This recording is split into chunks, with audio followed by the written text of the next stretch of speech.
హ్మ్. అన్నదానం చేస్తే ఒక పూట కడుపు నిండుద్ది. డబ్బులు దానం చేస్తే ఆ పూట అవసరం తీరుద్ది. మీరు కన్యాదానం చేశారు మావయ్య.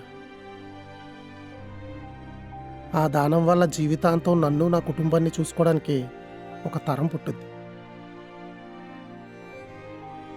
నేను మిమ్మల్ని చూసుకోకపోతే ఎలా మావయ్య గారు? దేవుడు మీకు కూతుర్లిచ్చింది చివరి రోజుల్లో ఒంటరిగా బతకమని కాదు మావయ్య గారు. ఈ భూమి మీద మగాడు ఒంటరిగా చచ్చిపోకూడదని. అంత గొప్పోళ్ళు కన్నారు మీరు.